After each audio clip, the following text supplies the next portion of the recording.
Bienvenue, bonjour à toutes et à tous, pour celles et ceux que je n'ai pas encore vus ce matin. Nous allons donc reprendre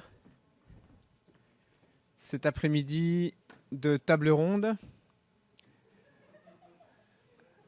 avec une table ronde numéro 2 intitulée « Faut-il sécuriser ou libérer la gouvernance, la conservation et la réutilisation des données ?» en compagnie d'Anne-Sophie Hulin, qui va chapeauter cette table ronde, Antoine Pétel, Nawal Lamrini et Anne-Laure Donzel. Je vous laisse la parole. Merci beaucoup. Bonjour à toutes et tous. D'abord, je tiendrai à remercier pour l'organisation de cette journée qui est absolument passionnante. Le sujet qui nous réunit pour cette seconde table ronde, donc comme ça a été dit, faut-il sécuriser ou libérer la gouvernance, la conservation, la réutilisation des données, un vrai sujet de thèse en soi, que les copanélistes vont essayer de traiter avec la plus grande précision possible, mais sans exhaustivité, malheureusement, ici. Je tiens aussi à remercier les conférenciers qui ont précédé cette table ronde et qui ont parfaitement mis à la table aux différents échanges qui vont avoir lieu à présent. Donc, dans cette question, faut-il sécuriser ou libérer ?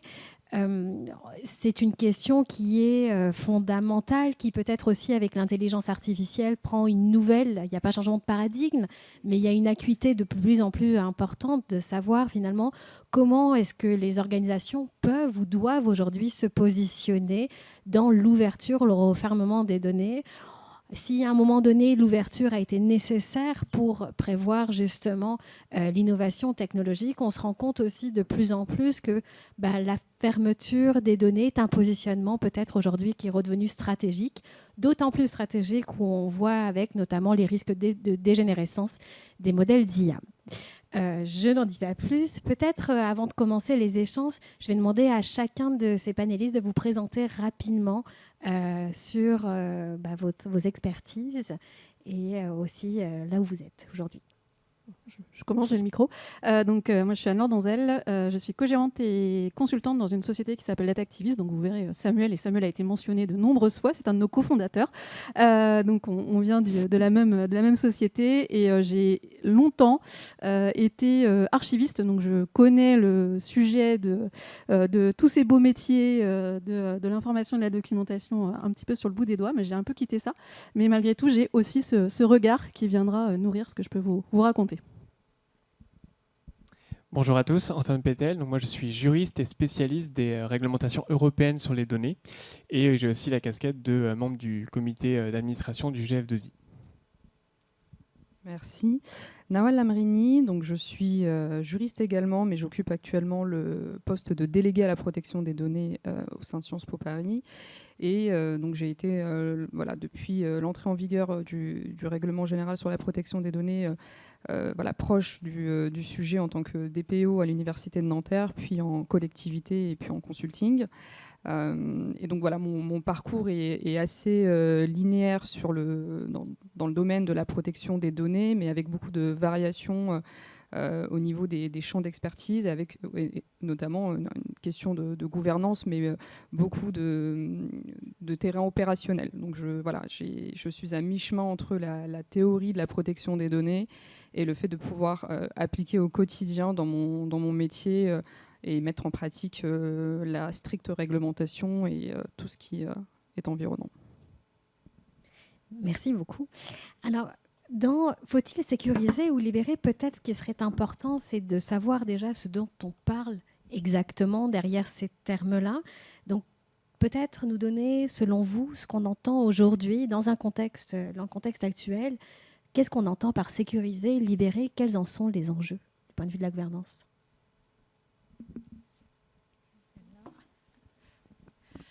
Alors, c'est faire court sur une question comme ça pour démarrer, c'est assez difficile. Moi, ce que je vois sur la notion de sécuriser, je pense qu'on a tous naturellement quelque chose qui nous vient à l'esprit. Pour moi, la sécurisation des données, ça va être quelque chose qui va être assez qui va prendre différentes formes. Vous pouvez avoir une sécurité juridique, une sécurité technique, voilà, ça recouvre beaucoup de choses. Quand on parle de sécuriser des données, moi je vois aussi une forme de... On va imaginer qu'il va falloir geler les données, qu'on va plus pouvoir en faire quelque chose. On verra sans doute que c'est beaucoup plus compliqué que ça derrière, mais il y a cette idée-là. Il y a une idée, je trouve, un petit peu d'intangibilité des données qui peut apparaître. Sur Libéré, quand on a préparé la table ronde, sur le coup, moi j'ai eu un petit peu de mal avec cette notion de libérer les données. Alors je travaille sur les sujets d'ouverture, les questions de partage, de réutilisation depuis très longtemps, mais peut-être sans avoir cette notion de libération en tête. Et puis en réfléchissant un petit peu à ce que ça pouvait recouvrer, je me suis dit, bon, en fait c'est un petit peu idiot parce que c'est tout à fait ça. Ça m'a fait penser à l'élévation dans le domaine public, où on a cette notion-là, et je trouve qu'il y avait cette idée un petit peu là. Donc pour moi, libérer les données, c'est vraiment cette idée de la réutilisation, c'est vraiment permettre le fait de pouvoir en faire autre chose que l'idée de ce pourquoi elles ont été produites. Et on verra que ça peut prendre différentes formes. On verra sans doute tout au long de cette table ronde des différences entre l'ouverture, le partage, des modèles plus ou moins larges d'accès à ces données. Je m'inscris complètement dans la réponse précédente. Sécuriser, libéraliser, déjà juridiquement pour moi, si ce n'est pas forcément des notions qui ont un contenu juridique précis, à part peut-être si c'est une approche comparative que je maîtrise moins côté anglo-saxon, mais au niveau européen, libéraliser, sécuriser, ce n'est pas forcément des notions juridiques. On va plutôt parler de protéger, partager, ouvrir les données. Et donc là, forcément, il y a un contenu juridique qui est beaucoup plus identifié pour ma part. Et protéger les données, donc ça va surtout être de faire en sorte que les droits associés aux données, droits patrimoniaux, droits des individus, vont pouvoir être respectés, donc vont pouvoir suivre les règles européennes en place ou les règles des États membres. Libéraliser les données, ça va être la capacité de partager ces données, les faire circuler dans un espace. Et donc là, on va plutôt accéder à des notions accès, en effet, partage, ouverture, où il va y avoir des textes précisément qui vont venir régir cette libéralisation des données. Et je rejoins aussi la pluridimensionnalité de ces notions, à la fois techniques, juridiques et politiques, je pense aussi. On peut protéger, sécuriser les données de différentes manières, que ce soit par le droit, que ce soit par la technique. Tout de même également, on peut libéraliser, que ce soit pour l'interopérabilité, permettre leur circulation, leur croisement, ou par le droit aussi, faire en sorte que ces données, par des droits d'accès qui vont être prévus par la loi, par des accords volontaires, faire en sorte qu'elles vont pouvoir circuler, donc être libéralisées. Voilà un petit peu le point de vue juridique, ou en tout cas ce que je peux en dire de mon point de vue, qui est clairement juridique, parce que je n'ai pas d'autres casquettes à vous présenter. Merci. Je vais peut-être rebondir sur la casquette plus opérationnelle, du coup, tout en restant aussi sur une approche juridique, parce que c'est très important d'avoir ce prisme pour justement parler de sécurisation des données. On parle de libéralisation, mais aussi, moi je peux aussi parler de libération des données. Et de ce point de vue, il y a aussi un sujet que j'avais évoqué ce matin en prise de parole, en réaction, c'est la notion économique. Aujourd'hui, libérer les données, c'est savoir comment elles ont été produites, où est-ce qu'elles sont stockées, combien de temps, est-ce qu'elles sont stockées avec toute leur valeur probante et leur intégrité, est-ce qu'elles sont stockées de manière sécurisée, et donc est-ce qu'elles seront exploitables, tant de manière à respecter la réglementation que sur le plan aussi technique. Et si on peut peut-être avancer le débat sur est-ce qu'il faut faire l'un ou l'autre, peut-être qu'au fil de ce débat, on pourra discuter de est-ce qu'on peut faire et de la sécurisation et de la libéralisation ou de la libération de données. Est-ce que l'un peut aller avec l'autre à partir du moment où toutes les conditions sont réunies, donc tant juridiques que techniques, que éthiques notamment, et dans l'éthique j'inclus la notion écologique. Voilà, c'est c'est un fil conducteur qui se pose et qui est aussi en réaction avec tout ce qui a été dit ce matin. Je pense notamment à cette question de la vraie définition, de plusieurs définitions qui ont été exposées sur ce que c'est que la gouvernance des données, comme vous avez pu l'exposer ce matin.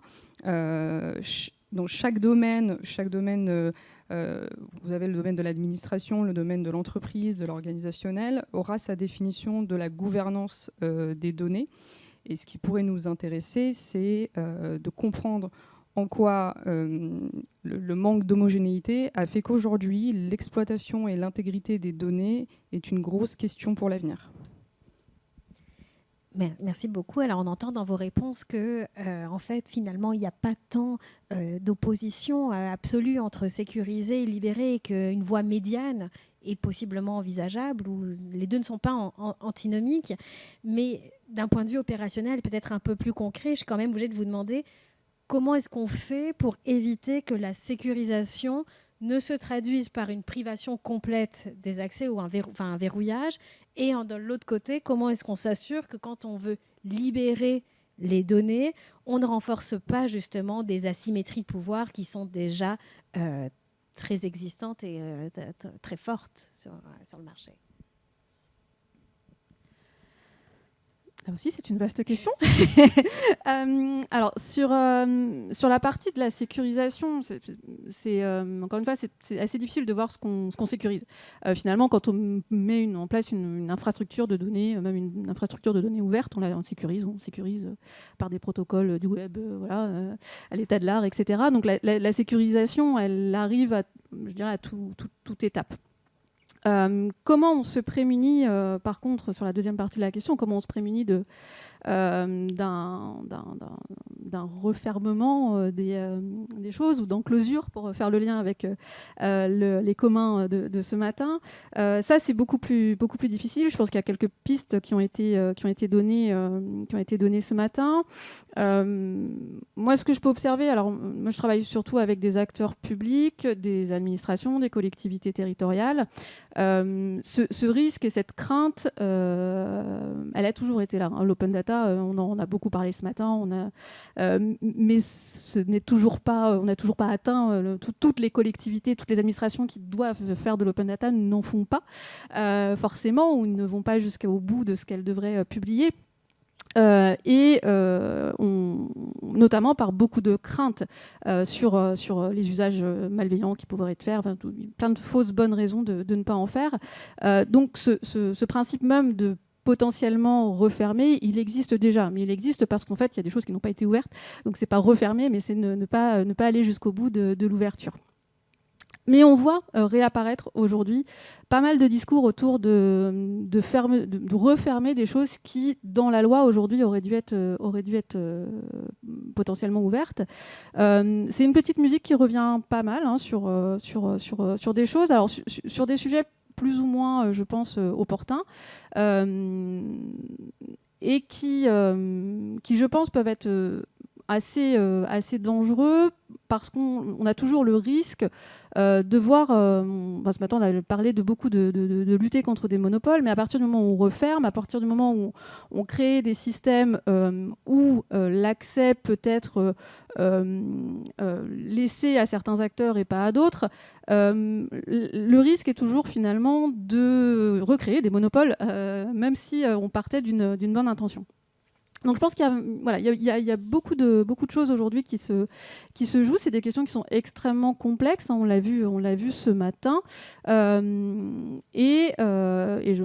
une fois, je pense que le risque d'aller sur ces refermetures est toujours là. Et il faut vraiment toujours se poser la question de quelles données on parle, de pourquoi on veut les mettre à disposition. Et qu'est-ce qu'on protège, quels intérêts on protège. Ça, je pense que c'est vraiment important, et de bien mesurer les choses. Pour moi, je partage le fait que protéger et partager les données sont deux mots, pour moi, qui sont très complémentaires. Parce que on ne peut pas partager des données qui ne sont pas protégées, en fait. Il y a un aspect de confiance dans l'échange de données qui est primordial. Et pour ça, il faut que celui qui va mettre à disposition des données puisse avoir la garantie que ces données soient protégées, en fait. Et alors, je vais adopter un point de vue très européen, pas pro-européen, mais très européen, parce que c'est mon angle d'approche principal. Et c'est notamment ce que je vois à travers les nouvelles réglementations sur les données au niveau européen, où on essaie de trouver un équilibre entre le partage d'un maximum de données, dont certaines vont être très sensibles, des données de santé. Vous avez des données à caractère personnel, donc évidemment il y a des enjeux pour des individus derrière qui sont extrêmement forts. Vous avez aussi des enjeux pour les données des entreprises, où il y a des enjeux patrimoniaux extrêmement forts aussi. Et donc si les réglementations européennes, pour prendre l'exemple, ne garantissent pas la protection des données, il est certain que personne ne partagera ces données.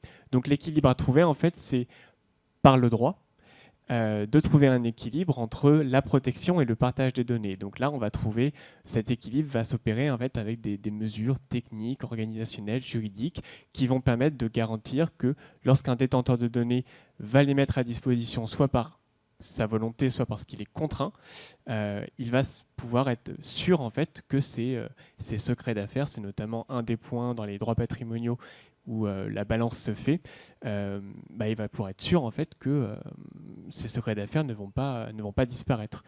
Autre exemple, c'est notamment pour le règlement sur les données, mieux connu sous le nom de Data Act. On a beaucoup d'enjeux je vais pouvoir, donc je suis un fabricant d'objets connectés, je vais devoir avoir l'obligation de mettre à disposition les données que l'utilisateur génère par les données des objets connectés. Eh bien moi, en tant que fabricant de cet objet, je vais avoir la garantie que mes données ne vont pas servir à développer d'autres produits qui vont venir concurrencer mon objet connecté. Et donc, pour moi, l'enjeu principal, c'est de trouver cet équilibre justement entre protéger et partager les données. Et donc, les deux, pour moi, me paraissent évidemment indissociables, en fait.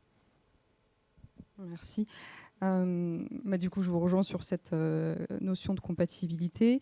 Il y a quelque chose de très intéressant aussi, et qui a été dit plusieurs fois ce matin, c'est le pouvoir politique derrière, la volonté politique de sécuriser pour ouvrir ensuite. Et cette volonté politique, elle n'est pas qu'au niveau de l'État, elle n'est pas qu'au niveau national. On parle de volonté politique aussi dans une organisation, quelle que soit sa taille. Je prends l'exemple des bibliothèques, parce qu'on est à l'ENSIB tout de même. Lorsque vous êtes en bibliothèque, il y a, pour la gestion de la bibliothèque, énormément de sujets numériques. Donc on a absolument tout numérisé dans ce qu'on peut appeler la logistique de l'offre de services. Et du coup, c'est cette numérisation, pour y travailler souvent dessus, c'est de l'acquisition d'outils numériques qui sont très consommatrices de données, et donc de données à caractère personnel. Eh bien, si on prend le cas d'une bibliothèque dotée d'une mission de service public, la plupart des traitements de données qui vont être opérés grâce à ces systèmes numériques sont fondés sur la mission d'intérêt public ou parfois le consentement des personnes concernées.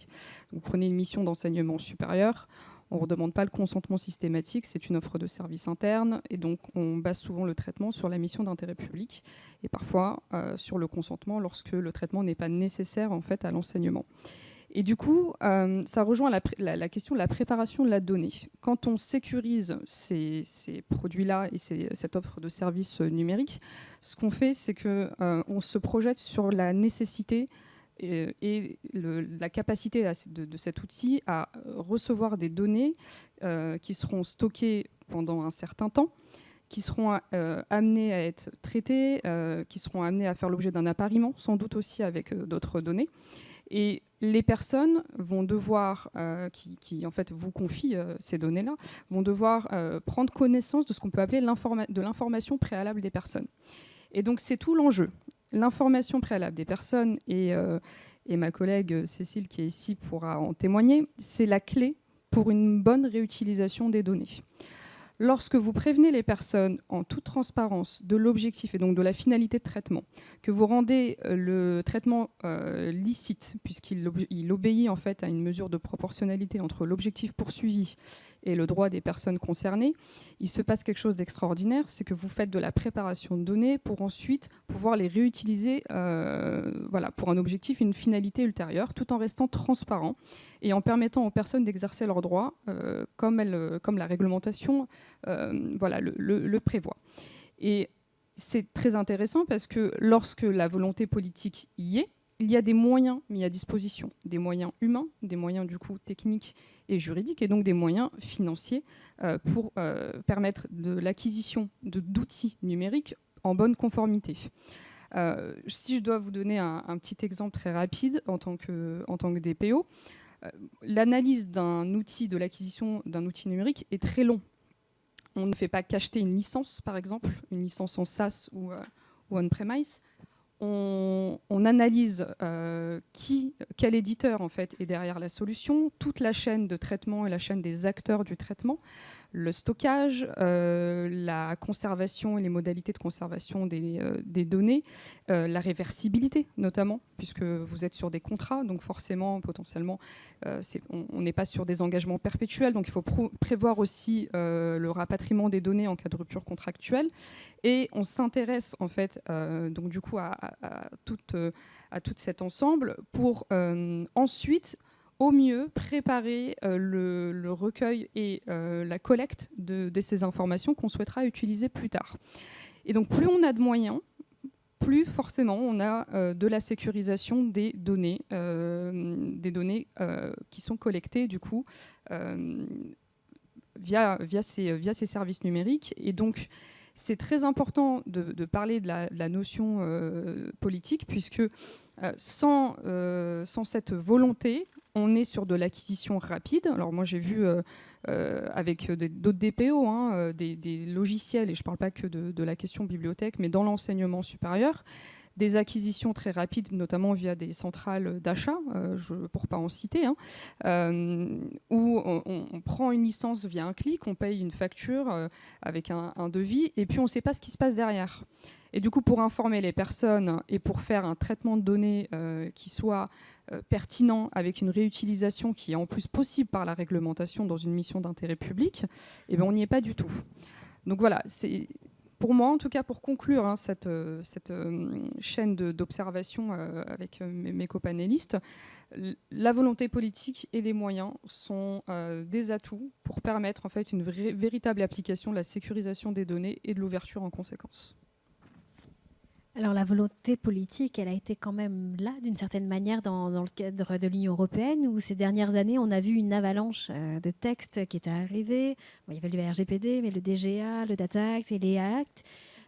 Selon vous, déjà, qu'est-ce que ces réglementations ont apporté? Et surtout, pensez-vous que ces réglementations sont suffisamment efficientes pour justement mettre en place cet équilibre entre sécuriser et libérer les données?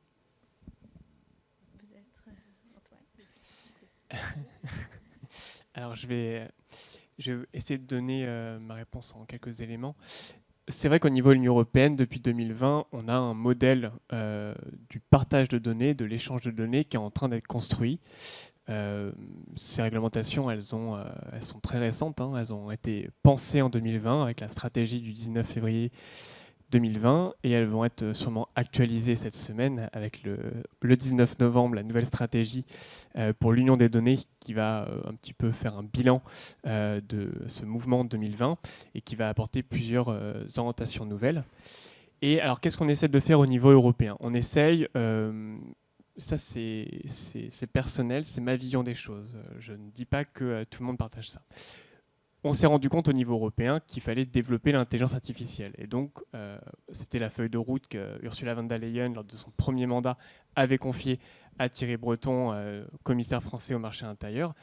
Et la réponse de Thierry Breton, ça a été développer l'IA, ok, mais surtout avant, il faut surtout avoir des données. Et donc, c'est pour ça qu'on a eu, en parallèle du règlement sur l'IA qui a été très long à négocier, tout un tas de réglementations sur les données. Donc je ne vais pas toutes les citer, mais les trois principales, ça va être le règlement sur la gouvernance des données, profitez-en, potentiellement il part bientôt, le règlement sur les données et l'espace européen des données de santé. Donc ces trois réglementations traduisent vraiment une vision qui est commerciale, qui est assumé au niveau européen, parce que l'Union européenne, c'est sa compétence, c'est son rôle, c'est de développer principalement un marché intérieur, et les données vont être un outil pour développer ce marché intérieur. Donc on a une vision qui est économique et qui est pleinement assumée. Et donc c'est un modèle c'est un modèle économique qui est une proposition et qui va potentiellement avoir des frictions avec d'autres modèles proposés, donc notamment l'open data. Alors, comme il est d'usage de citer Samuel Gotha aujourd'hui, donc on va le citer. Donc, par exemple, l'open data, c'est vrai qu'au niveau français, on a une vision de l'open data qui est affirmée depuis 2011.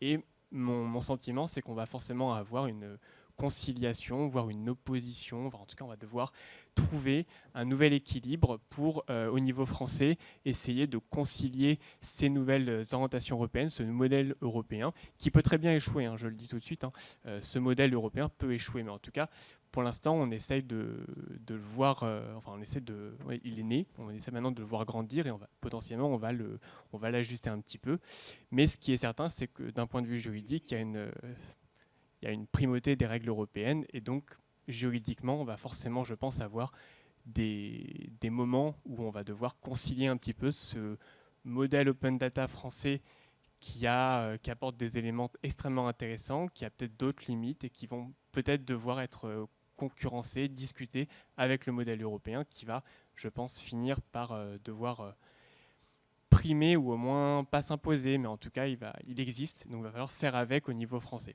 Et donc ça va être les années à venir qui vont nous le dire.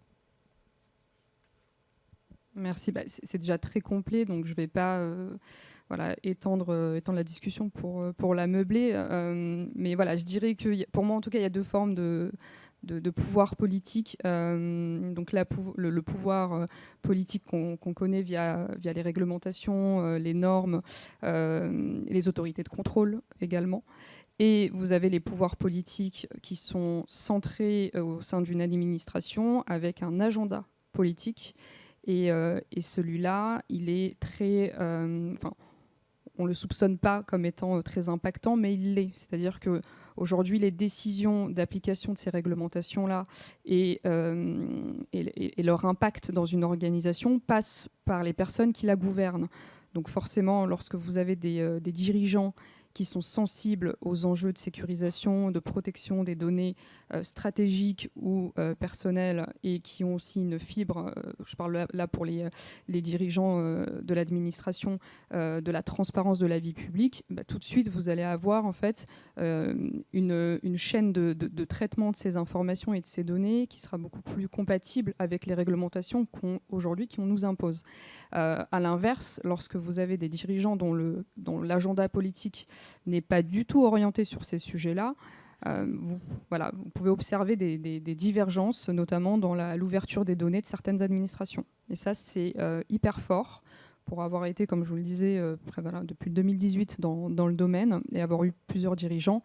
Vraiment, cette différence, elle est palpable et ça se ressent en fait sur la libéralisation des données.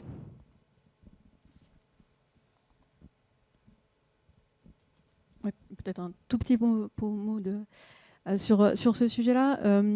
Je trouve qu'il y a une vraie recherche d'équilibre, ça a été bien dit.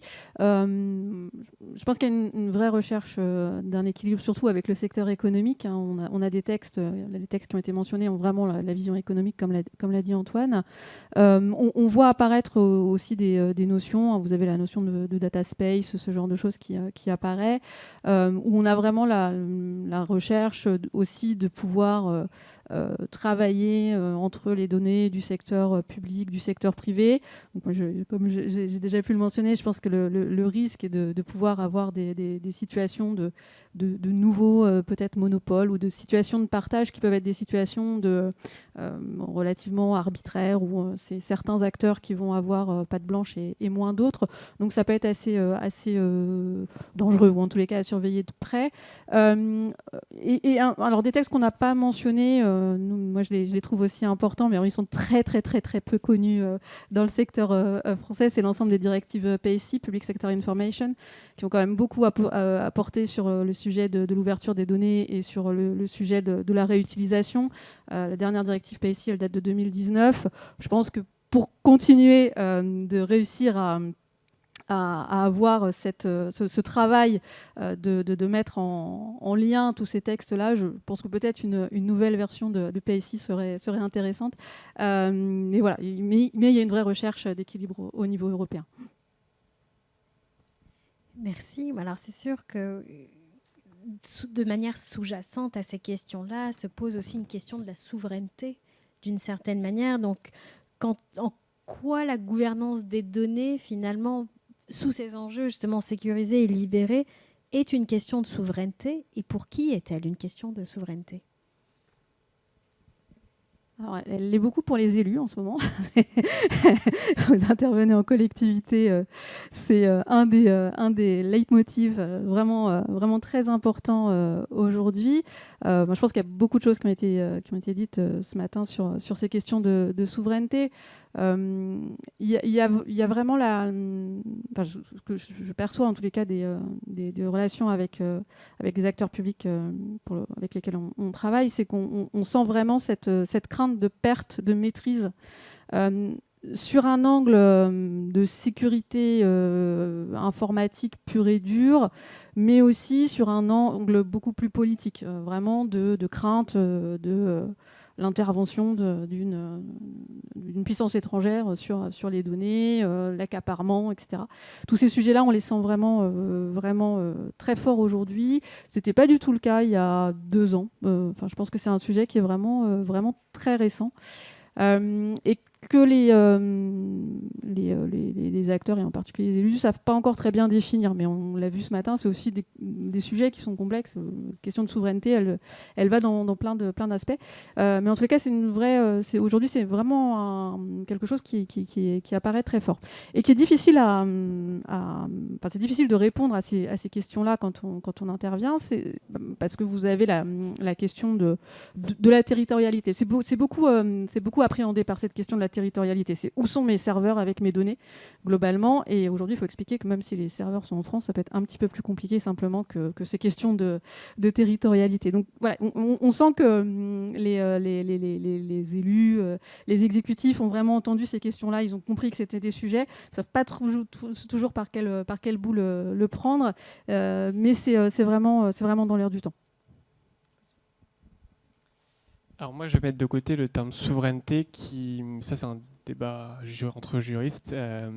J'ai du mal à parler de souveraineté pour les enjeux européens, parce que l'Union européenne, pour moi, n'est pas souveraine. C'est les États membres, donc la France, qui lui accorde des compétences. Donc voilà, je préfère parler de termes d'autonomie, qui pour moi est plus parlant. Et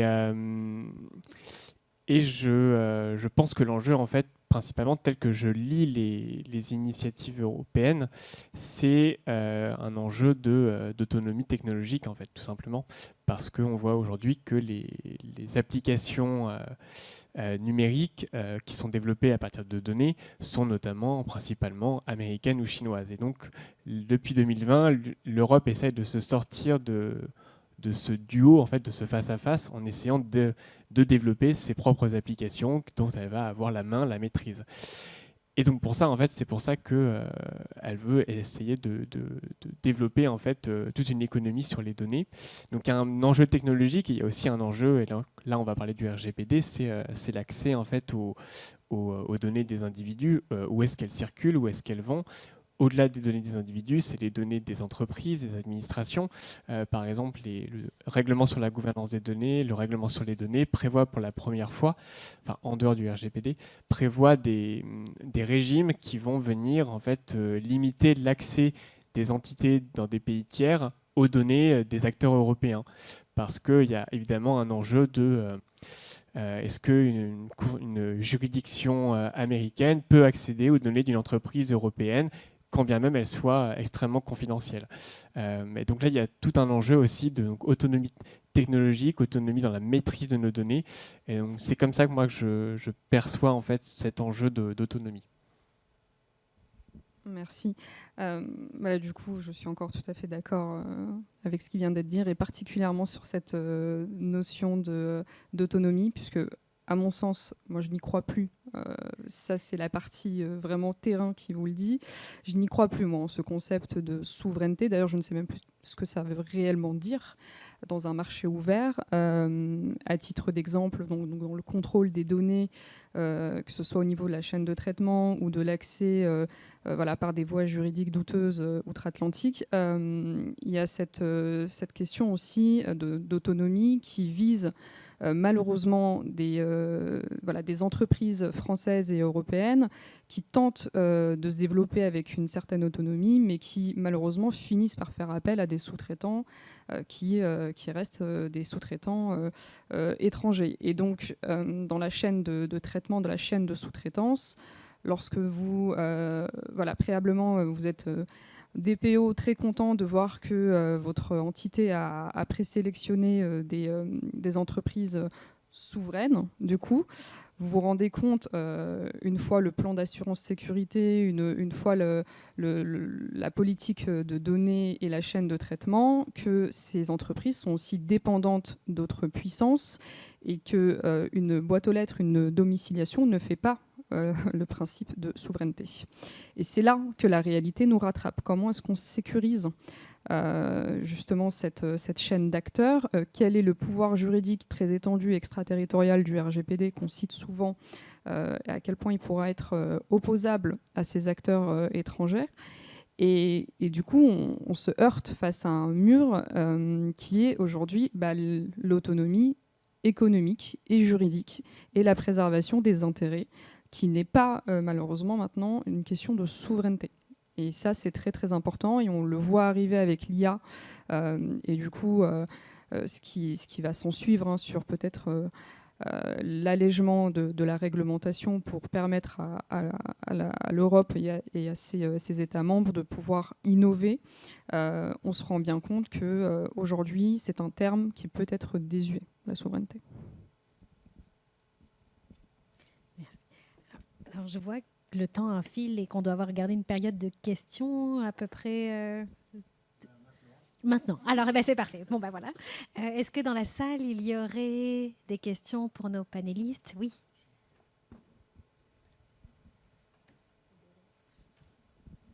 Merci beaucoup. C'était vraiment très intéressant. Et je ne dis pas ça parce que je suis juriste aussi, mais c'était vraiment très intéressant. Ma question s'adresse à toutes et toutes les trois.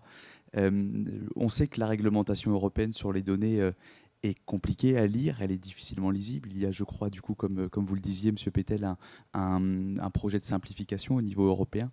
Est-ce que, même si, par exemple, ces réglementations ne sont pas si anciennes que cela, le Data Governance Act, c'était il y a maintenant 3 ans, est-ce qu'on a déjà quand même un premier bilan, une rétrospective de est-ce que ça a permis de faire émerger certains projets de réutilisation de données du secteur public?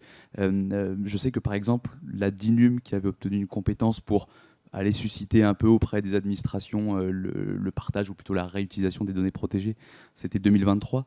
Et pourtant, on trouve très peu de littérature là-dessus. Le rapport annuel de la DINUM cette année ne disait rien là-dessus. Est-ce qu'on fait un premier bilan là-dessus, y compris vous, de votre point de vue, dans vos expériences praticiennes respectives? Merci beaucoup.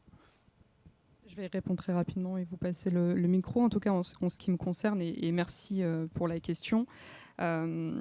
Aujourd'hui, le bilan, en ce qui concerne l'ouverture des données, est catastrophique, puisqu'on utilise l'application de réglementation de protectionniste à mauvais escient. Et le prétexte de la fermeture des données au profit de la préservation, de la sécurité, de la protection des données à caractère personnel est un peu trop utilisé à mon sens et à mon goût.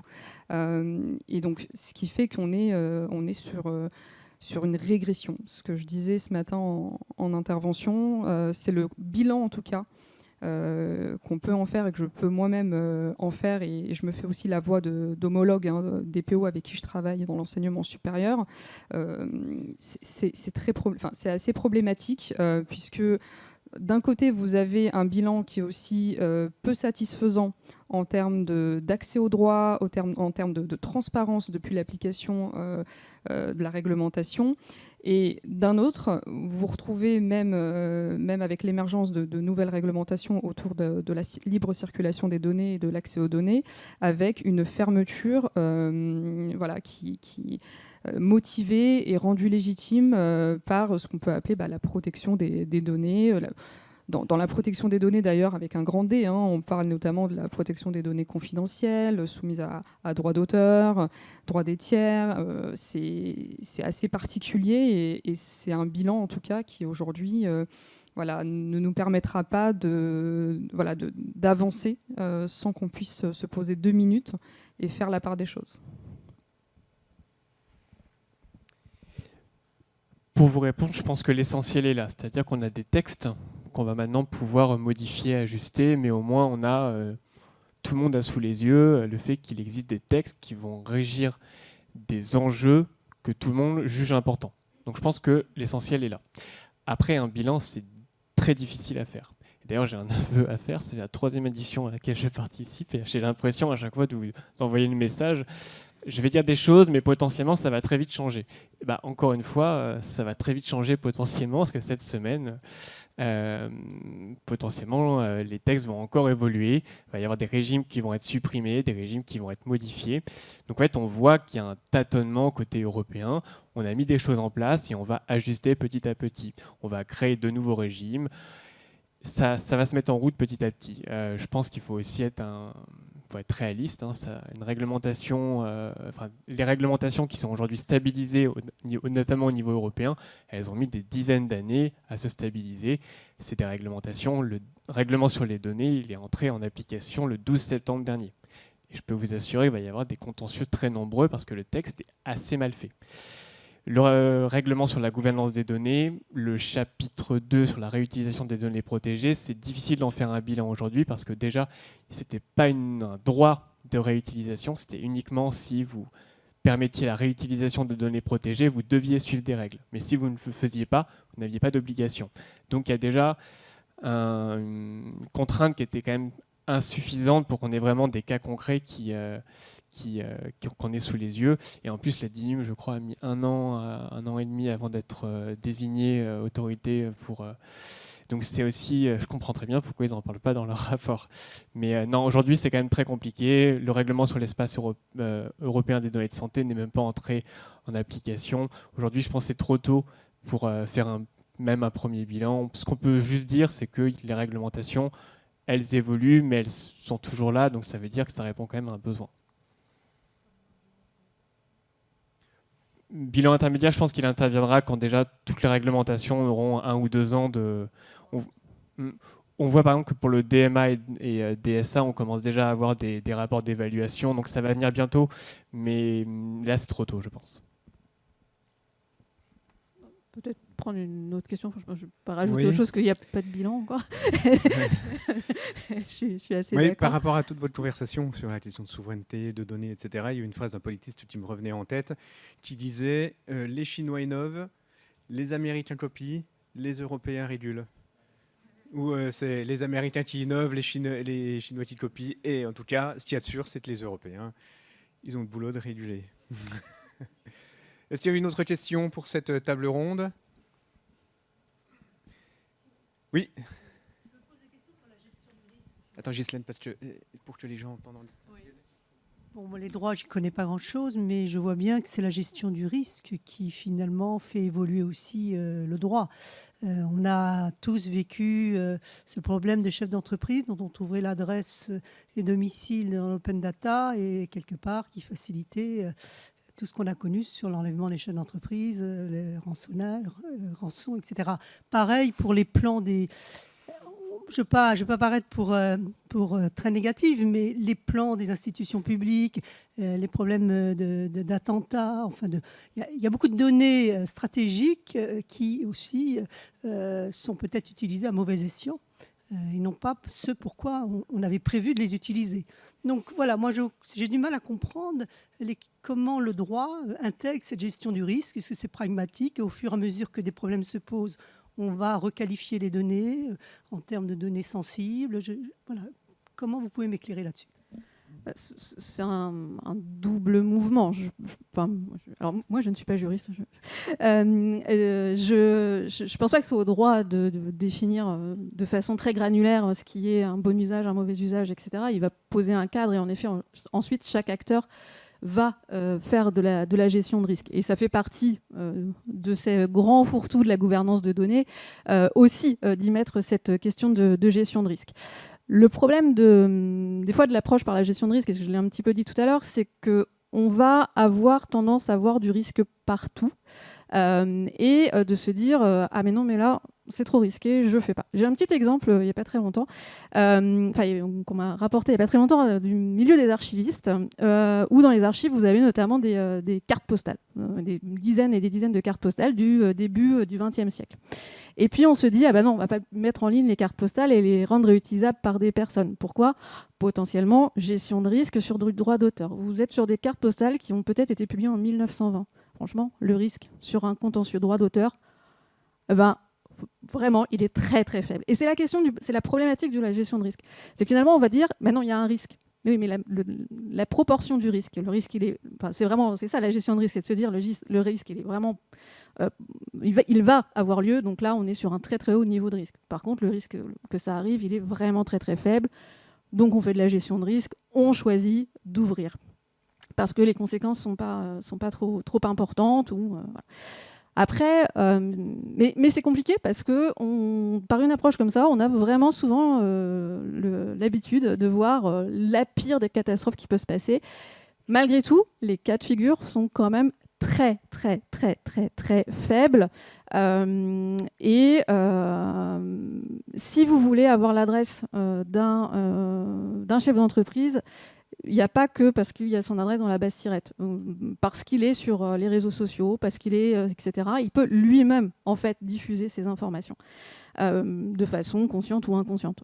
Voilà. On vit dans un monde, si vous voulez savoir un certain nombre de choses, vous allez pouvoir le savoir. On va souvent dire, ah bah oui, mais il ne faut pas localiser les châteaux d'eau sur OpenStreetMap parce qu'il peut y avoir un attentat. A priori, si vous levez le nez, château d'eau, vous devez pouvoir le voir et savoir où il se situe. Donc c'est vraiment ça, et c'est la difficulté. Alors pour moi, c'est pas au droit, voilà, d'aller creuser ça, mais peut-être que mes co-panélistes auront une autre approche.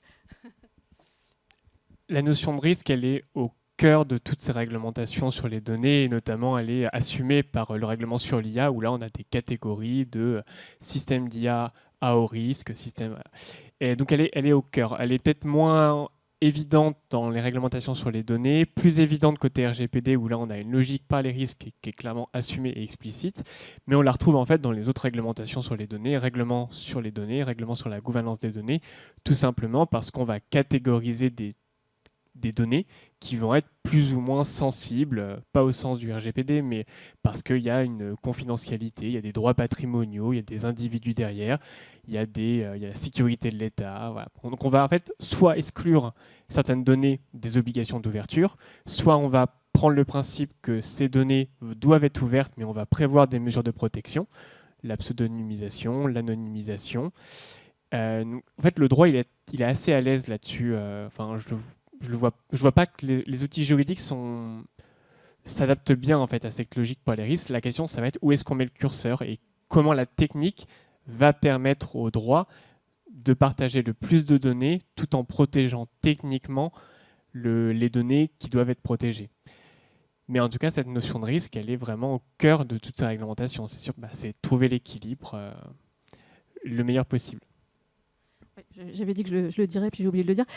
Vous avez dans le principe de science ouverte, qui est d'une phrase qui vient de la Commission européenne, vous avez cette phrase du aussi ouvert que possible, aussi fermé que nécessaire. Et je pense qu'elle est vraiment, vraiment intéressante comme approche. Enfin, c'est vraiment une approche qui est fondamentale. Et je pense qu'elle est vraiment utilisée dans le contexte de la science ouverte, et on devrait l'utiliser dans d'autres contextes parce que je pense que c'est un bon guide. Elle fait tout de même débat depuis la première fois où je l'ai entendue, mais elle est en effet très intéressante quand on sait comment la faire appliquer de manière très, très intelligente. Moi, je voudrais juste peut-être finir, parce que c'était déjà très bien étayé, sur la notion du risque. Je pense en tout cas que c'est l'accès à l'information rapide aujourd'hui qui l'augmente. Donc, c'est exacerbé justement par Internet, par la rapidité des informations, les réseaux sociaux, les multicanaux. Et du coup, ce qu'on pouvait appeler à l'époque une diffusion simple, ça pouvait être un document affiché dans une administration ou au sein d'une entreprise, était peut-être moins réutilisé, moins rediffusé qu'aujourd'hui, alors qu'elle est maintenant disponible en ligne. Et donc l'accès en ligne avec un monde web qui n'oublie jamais fait qu'en effet, on a des situations où une donnée qui n'est peut-être pas sensible au départ le deviendra. Chez les DPO, on aime répondre quelque chose qui agace nos collègues, c'est on ne sait pas vraiment, en dehors de ce que le RGPD prévoit en catégorie de données sensibles, on ne sait pas vraiment ce que c'est qu'une donnée sensible. On sait que ça peut être une opinion religieuse, des données de santé, mais ça peut être une donnée qui, en première approche, paraît simple, mais qui, pour une personne concernée dans un contexte particulier, est sensible. Et le contexte, ça peut être aussi une surexposition de cette personne-là, avec un accès facile à certaines informations, alors qu'elle se trouve dans une situation peut-être délicate.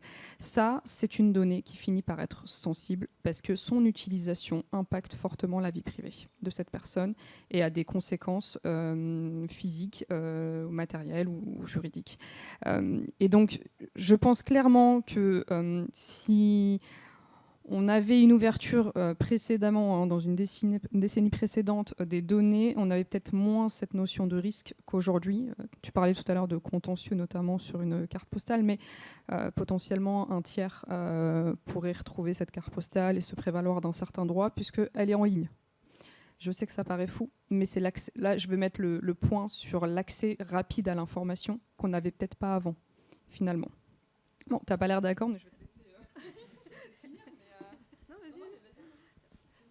Non, je parle de carte postale prise en photo, des photos prises dans les années 20 ou 30. Faut déjà savoir qu'en étant l'arrière-petit-fils de ce photographe, vous pouvez vous prévaloir et que c'est grand-papy qui a pris la photo. Le risque est vraiment très très faible.